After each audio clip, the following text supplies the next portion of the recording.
Bonjour à tous et à toutes sur YouTube. On se retrouve aujourd'hui pour le débrief. Le pire scénario qui pouvait arriver pour Nassourdine Imavov est arrivé. Shane Strickland a détruit, a battu Fluffy Hernandez avec un petit KO au troisième round suite à un gros genou au foie. Donc on va y revenir, on va débriefer un petit peu toute la carte. Vite fait, la carte préliminaire, on va juste parler de Nora Cornell en rapide, on va pas s'attarder sur le reste, on va un petit peu débriefer la carte principale. On va surtout parler de la suite pour Shane Strickland, la Sourdine parce que l'UFC vont pouvoir leur réserver. Il y a pas mal de choses à dire. UFC Houston c'était un bon UFC dans la globalité, c'était pas, ça restait un bon événement qui payait pas de mine et on a vu pas mal de finishes, pas mal de gros finishes, hein. On va revenir sur GoFinish, sur Arel qui ont pris vraiment des très gros KO. Donc voilà, on va venir débriefer tout ça. Le pire scénario est arrivé. Je sais exactement à quoi va ressembler ma miniature YouTube. Ceux qui écoutent sur Spotify, je vous invite juste à aller regarder la miniature YouTube parce qu'elle va être exceptionnelle. Elle va être exceptionnelle, je sais exactement comment elle sera. Donc on va petit à petit un petit peu débriefer tout ça. Le pire scénario pour nous Français. Là, c'est le pire scénario pour les Français. On a Nora Cornell qui a perdu, même si ça je l'avais prédit. On a Nassourdine qui va peut-être se faire passer devant par Shane Strickland. Donc voilà, on va débriefer tout ça. Donc comme je vous l'ai dit, la carte principale, on va pas s'attarder dessus. Juste voilà, j'aimerais revenir parce que c'est des trucs que je veux pas voir à l'UFC. C'est Julia Miller qui est en 5-4 en carrière. 5 fucking 4 en carrière, elle est à l'UFC. Euh, c'est ouf. C'est ouf. Et alors, là, je viens même de m'apercevoir d'un truc, c'est que c'est même pas un 5 fucking 4 sur ta page, c'est un 4-4. Et t'es à l'UFC, c'est inadmissible. Bon, bref. Voilà, donc on va pas. Del Valle, qui était invaincu, a perdu son 0 d'ailleurs hier. Bon, beaucoup de décisions, c'était pas la carte préliminaire du siècle. Et on va donc revenir sur Nora Cornell, qui a perdu. Alors, j'avais prédit que ça allait être un combat très compliqué pour Nora Cornell. La question va commencer à se poser, est-ce qu'elle va être cut de l'UFC ou non? Est-ce qu'elle a le niveau de l'UFC, le niveau du top 15 UFC? À mon avis, selon moi, l'UFC va lui laisser une dernière chance. Ils ne vont pas la cut. Elle a de la chance d'être dans une caté où ils ont quand même besoin de femmes. Donc elle sera pas cut de l'UFC. Ils vont lui laisser une dernière chance, mais là, ça va commencer à être compliqué. Elle devrait sortir du top 15 assez logiquement. Ça se passait assez bien, on va dire, elle perd le premier round, selon moi, mais dans le second round, avant qu'il y ait cette amenée au sol, je pense, ouais, elle se blesse sur cette prise de judo, amenée au sol, ou elle se fait amener au sol dans le second round, elle était quand même en train de gagner, il y avait quelque chose en striking, comme je l'avais dit, la solution allait venir du striking. Maintenant, voilà, ça n'a pas suffi, gros étranglement arrière, on a vraiment senti la douleur. Justin Edwards était au-dessus. Et c'est un finish assez logique, une victoire assez logique. Et voilà, c'est assez triste pour Noah Cornell là, qui est sur 2 défaites d'affilée. Voilà, ça va être compliqué pour la suite. Comme je l'ai dit, à mon avis, elle va sortir du top 15. Ils vont sans doute lui donner un combat de dernière chance contre une tueuse. Donc, ouais. Assez compliqué là, Nora Cornell. Ses 2 derniers combats à l'UFC. Voilà, à mon avis, je serais pas choqué qu'il la cut. À mon avis, ils vont pas le faire parce que y a pas grand monde dans cette KT. Mais voilà, c'est triste. Grosse défaite, logique. Et la suite, voilà, elle revient assez vite à chaque fois de ses combats. Donc là, j'espère qu'elle va prendre un peu son temps avant de revenir dans le ring. Et histoire de bien préparer ses combats. On a vu encore une fois, en fait, c'est des erreurs. C'est toujours pareil avec Noah Cornell. C'est que ces défaites, elles viennent face à des erreurs de sa part et pas spécialement parce que ses adversaires sont largement meilleur qu'elle. Là, on a vu dans le second round, dans le début du second round, qu'elle était en train de le gagner face à Justin Edwards. Elle était meilleure en striking et elle fait une erreur, on ne sait pas comment, sur l'amener au sol. Elle se fait très vite prendre le dos, alors sûrement qu'elle se blesse, c'est fort probable, mais voilà. Et si vous remarquerez que tous les combats de Nora Cornell, c'est comme ça, c'est des petites erreurs qui, en fait, ben, à un moment, elle se fait punir. Et voilà, je pense pas qu'elle ait le niveau top 15 de cette KT, loin de là. Le niveau UFC, ben voilà, selon moi, il faut lui laisser une dernière chance. Mais après, sinon, ben, c'est retour à Hexagone. Et je le dis un peu durement, mais là, franchement, le combat que j'ai vu de Noah Cornell, c'est pas un combat d'un niveau UFC, clairement pas. Mais voilà, on lui espère tout le rétablissement. Je m'y attendais quand même un peu, qu'à perdre ce combat, mais voilà, assez déçu. Et voilà, j'espère qu'elle reviendra en forme, qu'elle gagnera ses prochains combats et que elle pourra revenir dans le top 15 si elle est enlevée du top 15. J'espère pas qu'elle sera cut de l'UFC. Sincèrement, j'ai pas envie de voir ça. Donc, ouais, assez triste pour Noah Cornell. Et voilà, tout le soutien en espérant qu'elle revienne le plus vite possible en forme. Voilà, je me contredis un peu, mais voilà. Donc, ensuite, la suite de la carte préliminaire, les gars, je vais pas m'attarder dessus. Idriss qui a gagné, Lille qui a gagné. Bon, on va directement passer à la carte principale. Vous savez de toute manière de quoi vous voulez qu'on parle. Donc, on a eu ce combat entre Michael Pereira et Reese où j'étais persuadé qu'il y aurait un finish. Je sais pas pourquoi je voyais Michael Pereira se relancer grâce à ce combat. Ça ressemblait à un combat de relance. Et c'est ce qui s'est passé. Michael Pereira fait le taf, voilà, sur 3 rounds. Je m'attendais à un finish. Je l'ai pas eu. Bon, le combat était pas non plus dingo, mais ça restait un bon combat. Petite décision méritée pour Michael Pereira. Ça va un peu le relancer, à voir ce que ça va être la suite pour lui. Et voilà, donc félicitations, victoire, décision. Les gars, je vais pas m'attarder plus là-dessus parce que je pense que je vais pas mal parler des autres combats. Surtout, voilà, de ce Jacoby Smith arrêt. Je vous l'avais vendu à ce combat. Personne n'en parlait. Moi, je vous l'avais vendu. C'était un combat de deux invaincus qui finissent, qui finissent toujours leur combat.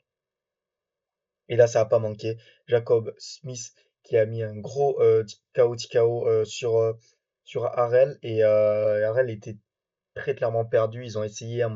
Il y a une vidéo qui a un peu circulé où c'est un mec d'un la tribune qui filme. Ils sont en train d'essayer de mettre Harrell sur le tabouret après le combat pour qu'il se repose. Et il arrive même pas à s'asseoir. Il s'allonge direct. Gros KO là. Ouais, il y avait pas mal de soigneurs autour d'Harrell. Donc il devrait, à mon avis, pas revenir rapidement. À suivre de très près, Jacob Smith. Voilà, je vous l'ai dit. 12-0 maintenant dans la KT. Gros finisher. Et voilà, pour le temps que ça a duré, c'était assez bien. Ça a dû durer 3 minutes, pas plus. Mais voilà, c'était quand même un beau combat, des beaux échanges, un gros finish comme on aime. Et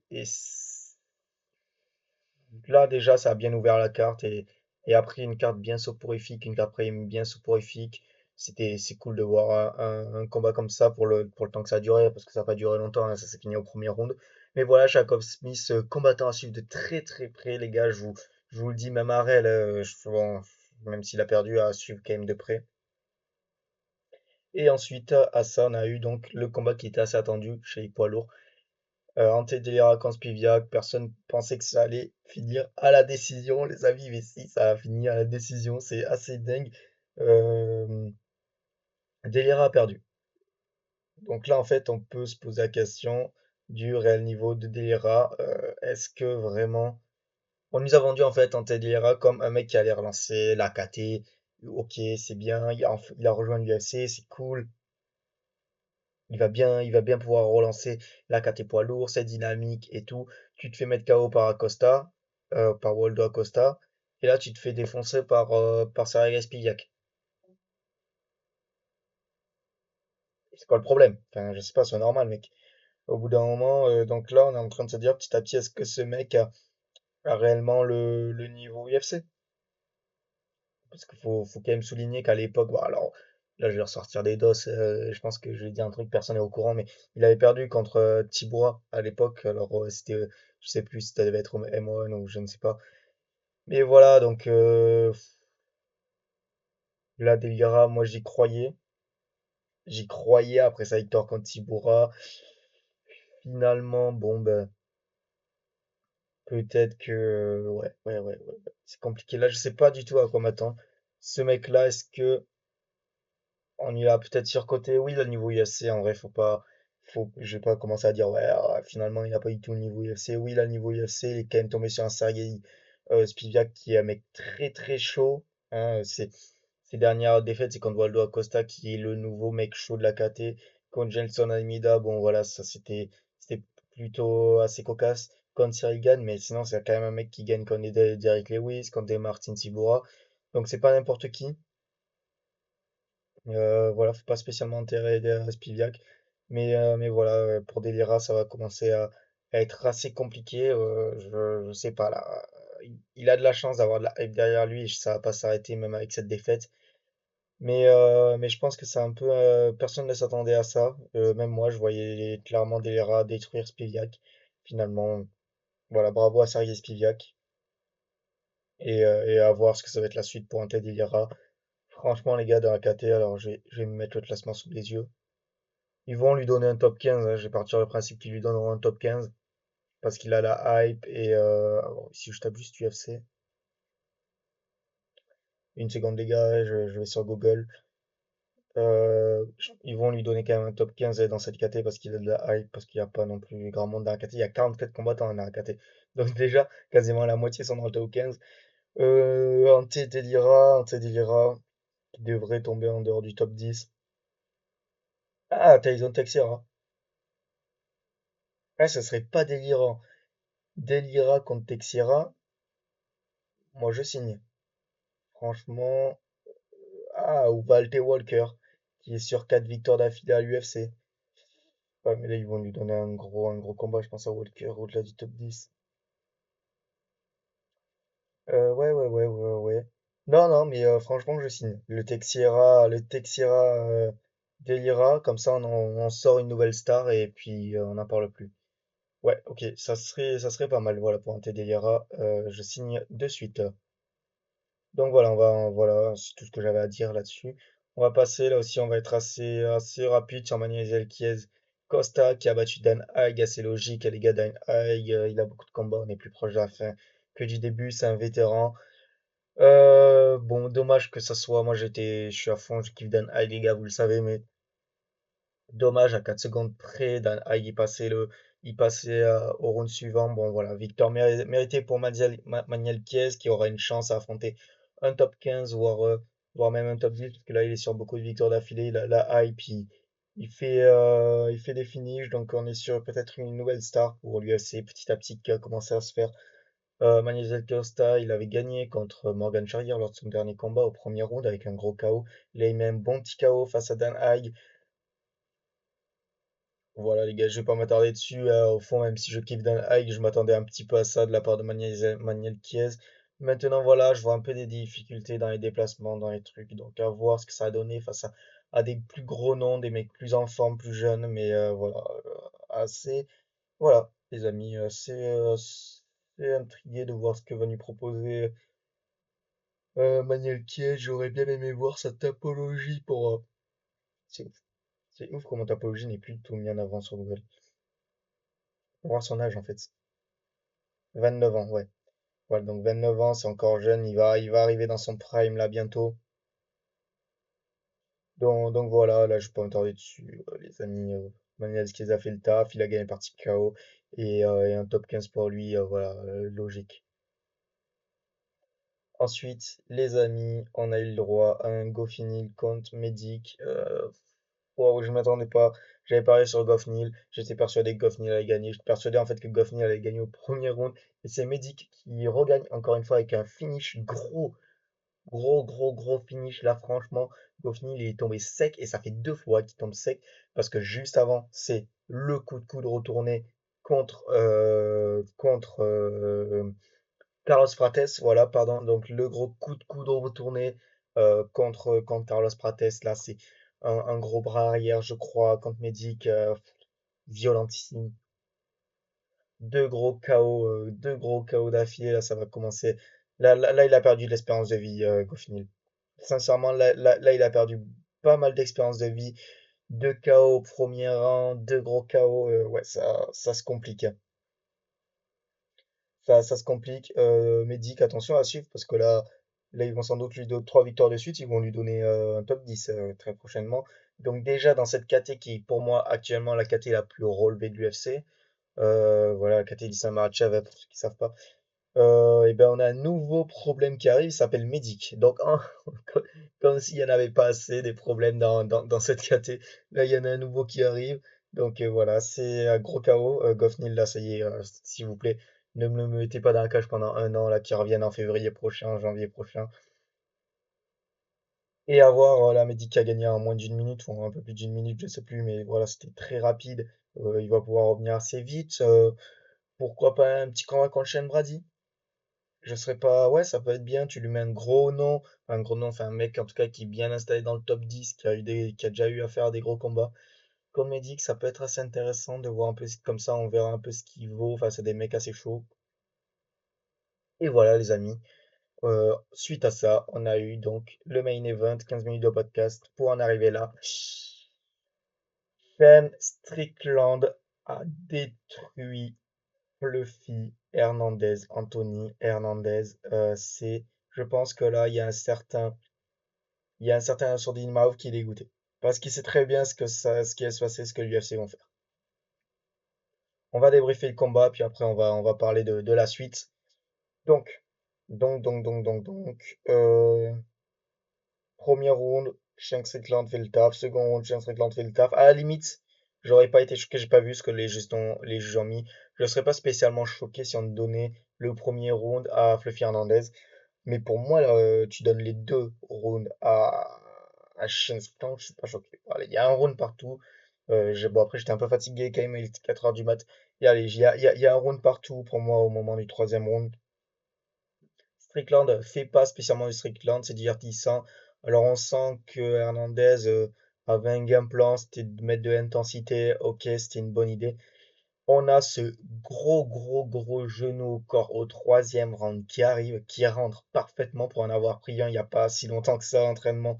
Je peux vous dire que déjà tu sens l'ascension, alors là j'imagine même pas avec la puissance du mec de l'Ice, Shane Strickland, oui ça a dû faire sacrément mal. Et pourtant, Tony Hernandez qui reste debout, ouais, qui bronche pas plus que ça. Et puis après, ben, Shen qui envoie des sales bastos qui rentrent. Est-ce que le combat est un peu vite arrêté? Pour moi, en vrai, il n'y avait plus rien à faire, hein. Dans tous les cas, oui, on aurait. Fondamentalement, tu peux laisser le combat 5 secondes de plus, 10 secondes de plus. Et voilà, et Anthony Hernandez se prend des sales droites en plus. Et là, ok, tu te dis oui, tu peux l'arrêter. Mais dans tout cas, je vois pas comment il aurait pu revenir, donc ça servait à rien. Vaut mieux l'arrêter comme ça le combat, et c'est largement mieux, il se défendait plus. Donc ouais, il y avait plus de mouvement, gros, de toute manière là, je pense qu'il était ailleurs. Le genou qu'il a fait chavirer, il est d'une violence assez hard. Je pensais pas du tout que Shane Strickland allait battre Anthony Hernandez. Pour moi, j'étais persuadé qu'Anthony Hernandez allait détruire Shane Strickland au deuxième ou au troisième round. Finalement, c'est l'inverse. C'est Shane Strickland qui a détruit Anthony Hernandez. Shane Strickland qui n'était pas venu depuis un an, je crois, dans l'arène, mais qui revient sacrément en forme. Et voilà, c'est comme ça qu'on aime le voir, Shane Strickland violentissime de cette manière. Et évidemment, les gars, vous doutez bien que après le combat, le mec qui l'a call out, il s'appelle Ramzat Chimaev et ça lui plaît moins.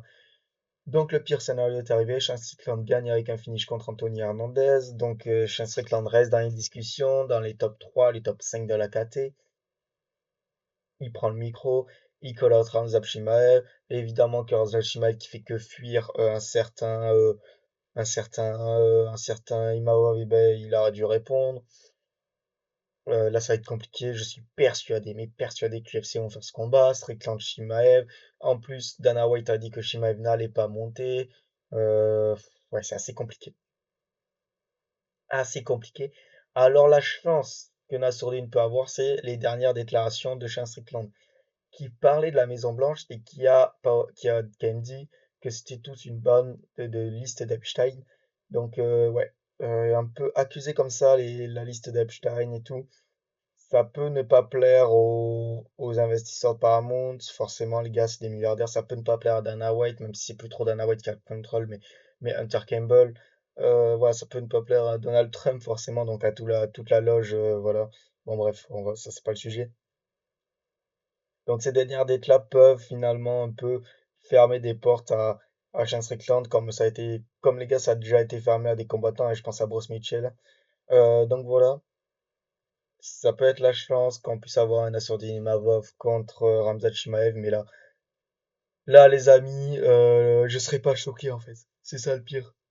C'est que oui, oui, je serais tellement déçu, mais tellement déçu si je voyais cette annonce. Ramzat Chimaev contre Shane Strickland, combat pour la ceinture.